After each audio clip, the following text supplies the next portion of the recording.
बंदी छोड़ सतगुरु रामपाल जी भगवान की जय हो। परमपिता परमेश्वर, सारी सृष्टि के रचनहार, कुल मालिक, असंख्य ब्रह्मांडों के रचयिता, परम पुरुष, संत शिरोमणि, जगत गुरु तत्वदर्शी संत रामपाल जी भगवान के चरण कमल में मुझ पवन दास का कोटि कोटि दंडवत प्रणाम। आप सभी भाई बहनों को सत्साई। भाई और बहनों, दास के पास में जितने भी फोन कॉल्स आते हैं या शंका समाधान के लिए जो फोन आते हैं, उनमें से ज्यादातर भगत भाई बहनों की एक ही शंका रहती है कि भगत जी मेरा नाम खंड हो गया, मेरा नाम खंड हो गया, नाम शुद्ध कहाँ करवाएं, नाम शुद्ध कैसे करवाएं। और दूसरा, सतलोक आश्रम मैनेजमेंट हरियाणा वालों के जाल से जो आत्माएं बाहर निकलकर साध संगति से जुड़ रही हैं, सत्सेवक बन रहे हैं, उनमें से भी कुछ आत्माओं को कहीं ना कहीं एक चिंता सताई जा रही है कि भगत जी यदि कल को हमारा नाम खंड हो गया तो हम शुद्ध कैसे करवाएंगे, शुद्ध कहां करवाएंगे। तो उन तमाम भगत भाई बहनों के लिए ये छोटा सा वीडियो है। उम्मीद करूंगा आप जी इसको ध्यान से सुनिए और परमपिता परमेश्वर सतगुरु रामपाल जी भगवान का जो सत्संग आपको नाम खंड के विषय में अभी दिखाया जाएगा, सुनाया जाएगा, आप उस पर गहनता से विचार करें। और पुण्यात्माओं, सतलोक प्राप्ति की इस भक्ति में ज्ञान को आधार बना के आप जी भक्ति मार्ग पर चलना शुरू कीजिए ताकि हमारे परमपिता परमेश्वर हमसे प्रसन्न हो सके। पुण्यात्माओं, जब हमें पूज्य गुरुदेव जी प्रथम बार नाम दीक्षा देते हैं तो नाम दीक्षा के साथ में कुछ मर्यादाएं देते हैं, कुछ नियम देते हैं।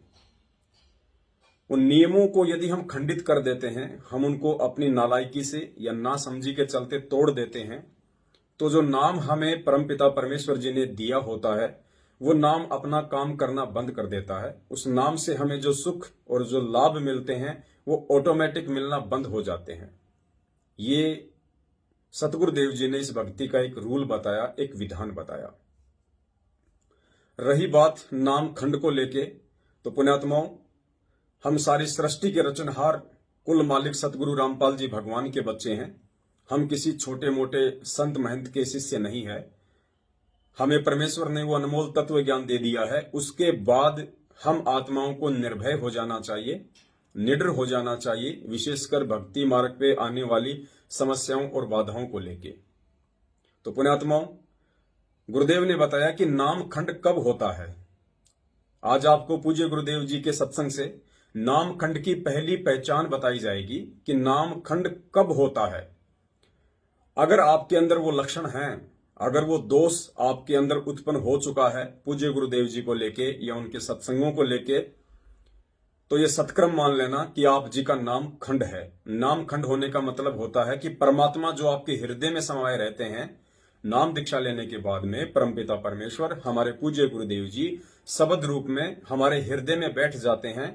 यदि आपका नाम खंड हो जाता है तो उस समय वो परमात्मा आपके हृदय से बाहर निकल जाते हैं। तो नाम खंड की जो सबसे पहली पहचान पूज्य गुरुदेव जी ने बताई है वो आप पूज्य गुरुदेव जी के ही सत्संग से सुन लीजिए और उसके बाद आपको ये दृढ़ विश्वास हो जाना चाहिए कि छोटी छोटी बातों पे कभी भी नाम खंड नहीं होता है। छोटी छोटी बातें या जो नियम हमें पूज्य गुरुदेव जी ने बताए हैं उनके टूट जाने से केवल मर्यादा खंडित होती है। नाम इस परमात्मा का खंड नहीं होता है, क्योंकि खुद परमात्मा कहते हैं कि साहिब का नाम अखंड है और सकल सब खंड। परमपिता परमेश्वर सतगुरु रामपाल जी भगवान ने अपने उसी नाम से, अपने उसी शब्द से पूरी सृष्टि की रचना की है। शब्द कभी भी किसी भी देश काल और परिस्थिति में खंड नहीं होता है। तो नाम खंड के भय से आप लोगों को भयभीत नहीं होना चाहिए। मन में ये छोटी छोटी जो शंकाएं हैं, जो खरपतवार हैं, ये आपके अंदर पैदा नहीं होनी चाहिए। हमेशा मर्यादा खंडित होती है। जो नियम हमें गुरुदेव देते हैं उन नियमों के टूट जाने से हमारी मर्यादा खंडित होती है, नाम खंड नहीं होता है। लेकिन उसके बावजूद भी परमात्मा ने नाम खंड की जो सबसे बड़ी और सबसे पहली जो पहचान आप और हमें अपने सत्संगों के माध्यम से बताई है, वो दास आपको पूज्य गुरुदेव जी का सत्संग दिखा के याद दिलाना चाहता है कि नाम खंड की पहली पहचान क्या है। और जो पहली पहचान अब आपको पूज्य गुरुदेव जी बताने जा रहे हैं, यदि आपके अंदर वो दोष पैदा हो चुका है तो आपका नाम खंड है, यानी गुरुदेव आपके हृदय से निकल चुके हैं। तो सबसे पहले नाम खंड की पहली पहचान आप सुन लीजिए और उसके बाद में छोटी छोटी बातों को लेके अपने मन में शंका पैदा ना करें कि मेरा नाम खंड हो गया, मैं तारीख पे नहीं जा गया तो मेरा नाम खंड हो गया, मैं नामदान केंद्र पे नहीं जा पाया तो मेरा नाम खंड हो गया, मैंने मेरे कोऑर्डिनेटर की बात नहीं मानी तो मेरा नाम खंड हो गया, मैंने रक्तदान और देहदान नहीं किया तो मेरा नाम खंड हो गया। पुण्यात्माओं, अंततः आपको यदि सतलोक की प्राप्ति करनी है तो ज्ञान को आधार बनाना ही पड़ेगा। तो सुनिए पूज्य गुरुदेव जी के मुख कमल से कि नाम खंड कब होता है और नाम खंड की सबसे पहली पहचान क्या है। वरबली दास आपको बता देता है। एक बार परमपिता परमेश्वर ने अपने इस सत्संग में बताया कि जब आपको मुझ रामपाल दास की शकल और मुझ रामपाल दास के सत्संग जहर नजर आने लगे, अर्थात गुरुदेव कह रहे हैं कि जब आपको मेरी शकल यानी अपने गुरुदेव की शकल जब आपको दुश्मन जैसी नजर आने लगे और उनके सत्संग सुनने में आपकी बिल्कुल भी रुचि ना हो, तो समझ लेना आपका नाम खंड है, परमात्मा आपसे कोसों दूर हो चुका है।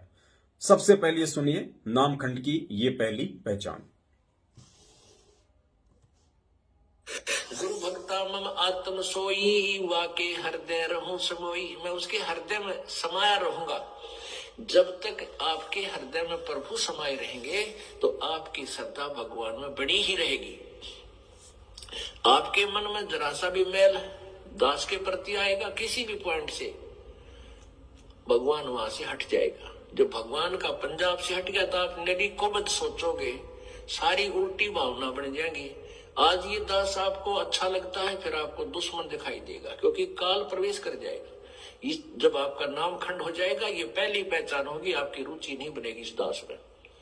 उसका तरीका यही है कि फिर आपको ज्ञान है भगवान का, तो फिर सच्चाई पुण्यात्माओं, उम्मीद करता हूं परमपिता परमेश्वर जी के मुख कमल से सुनने के बाद आज के बाद आप इन छोटी छोटी बातों को लेके नाम के ऊपर शंका नहीं करेंगे कि मेरा नाम खंड हो गया, मेरा नाम खंड हो गया, अब मैं क्या करूं, अब मैं कहां जाऊं।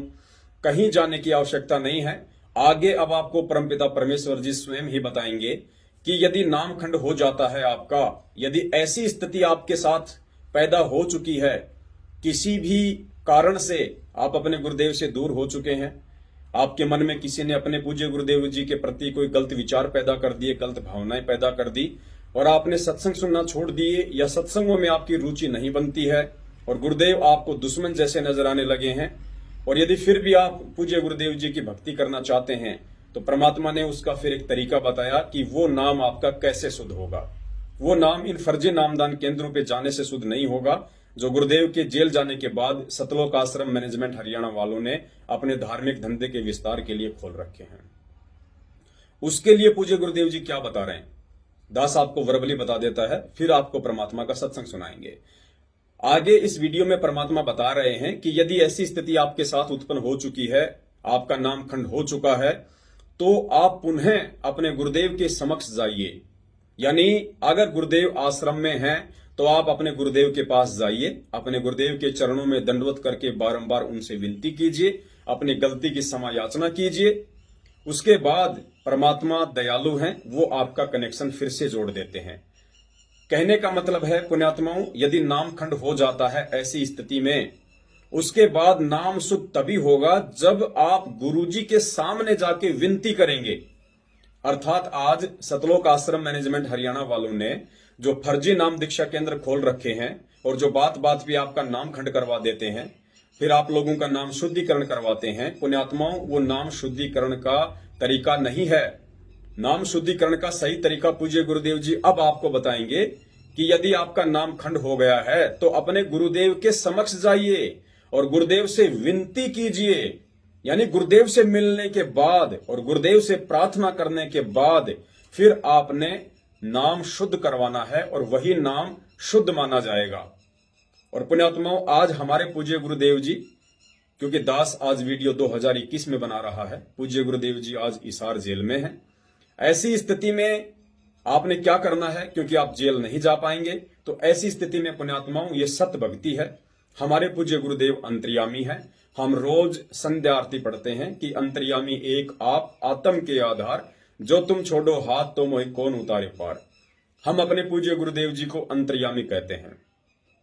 और अंतर्यामी वो होता है जो हमारे घट के अंदर तक की बात को जानता है। चीटी पायल बाजे पैर, साहिब सुनता है सब लहर। परमात्मा चीटी के पैर के पायल की आवाज भी सुन लेता है, जो आप और हम कान लगाकर ध्यान से सुन भी नहीं सकते। वो अरबों खरबों कोसों दूर बैठा परमेश्वर सुन लेता है, उसी को अंतर्यामी कहते हैं। तो ऐसी स्थिति में आपके पास एक ही तरीका है नाम शुद्धिकरण का।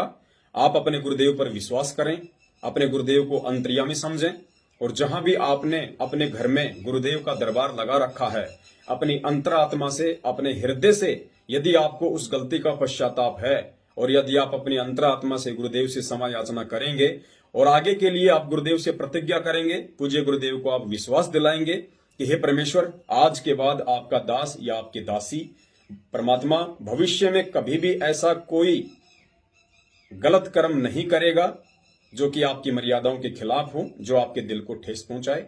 परमेश्वर, मुझ दास या दासी को आप जी क्षमा कीजिए। मैं आपसे कोटि कोटि दंडवत प्रार्थना करती हूं। पूज्य गुरुदेव, मुझ पे मेहर कीजिए। हे मालिक, आज के बाद इस किंकर से, इस नीच से ऐसा कोई भी भक्ति विरुद्ध कर्म नहीं होगा जो आपके दिल को ठेस पहुंचाए। पुण्यात्माओं, यही एकमात्र तरीका है वर्तमान समय में गुरुदेव की गैर हाजिरी में जो आप अपने नाम को शुद्ध कर सकते हैं।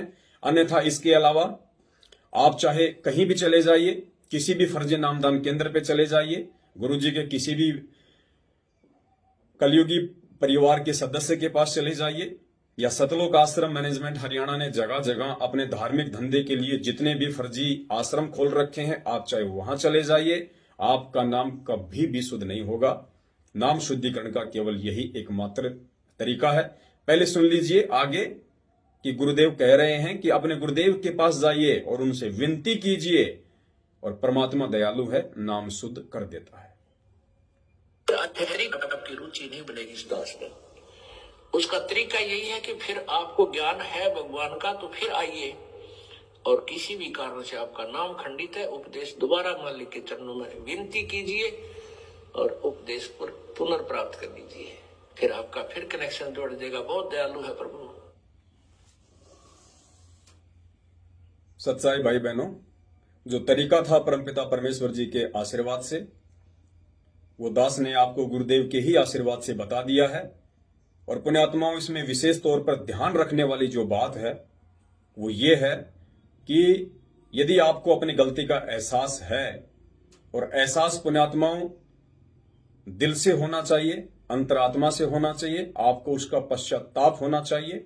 क्योंकि गुरुदेव के समक्ष जब आप जाएंगे या अपने घर से जब आप प्रार्थना करेंगे, तो ये मत भूल जाना कि परमात्मा अंतर्यामी नहीं है, परमेश्वर अंतर्यामी है। आप किस भाव से और कितने पश्चाताप से अपने गुरुदेव के समक्ष अपनी गलती का पश्चाताप कर रहे हैं, ये उनसे छुपा हुआ नहीं है। उसी आधार से परमात्मा नाम शुद्ध करता है।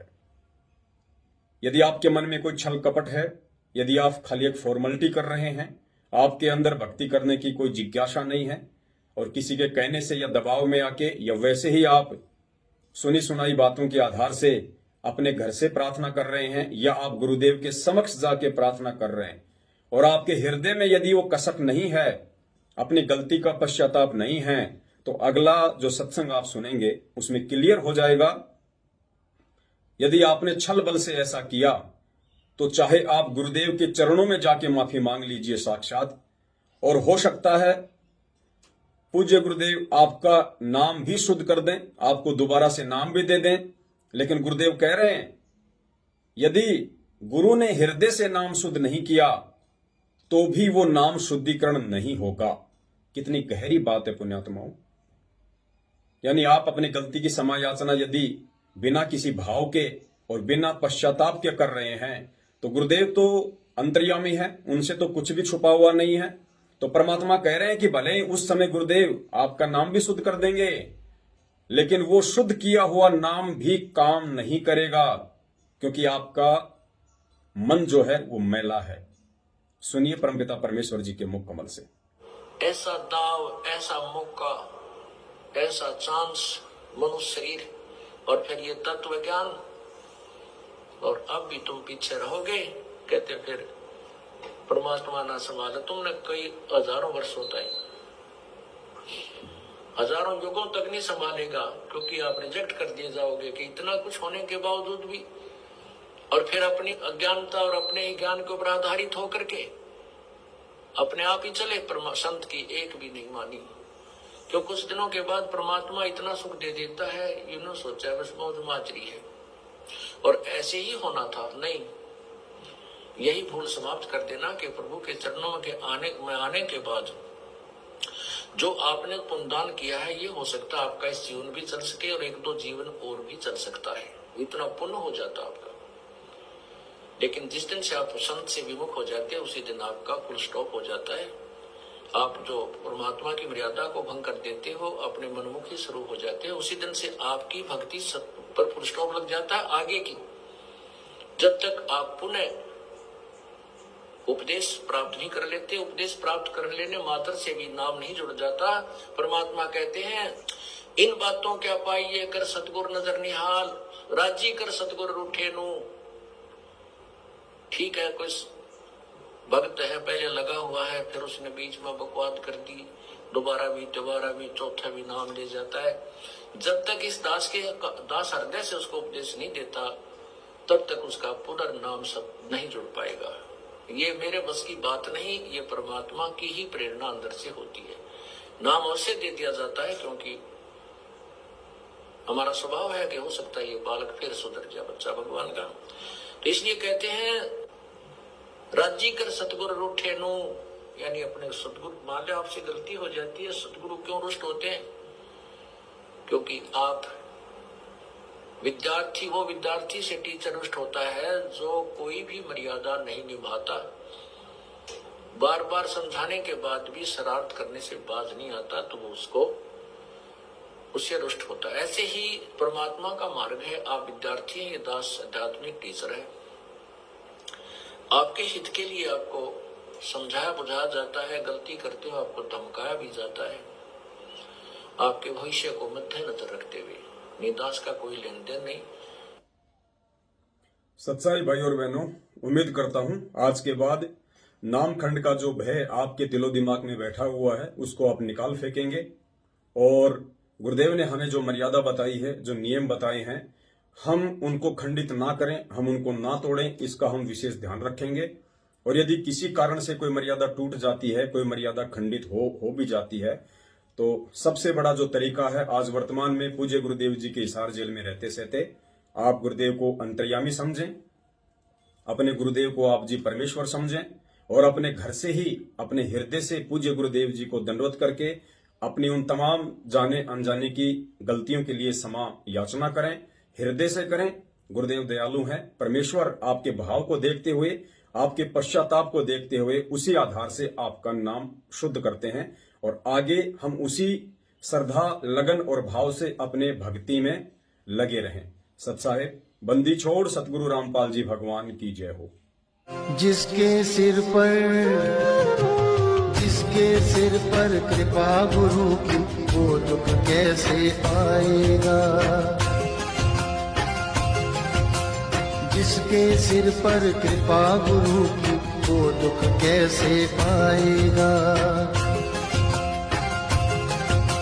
नाम गुरु जी का जप लेगा, नाम गुरु जी का जप लेगा, जीवन सफल बनाएगा। जिसके सिर पर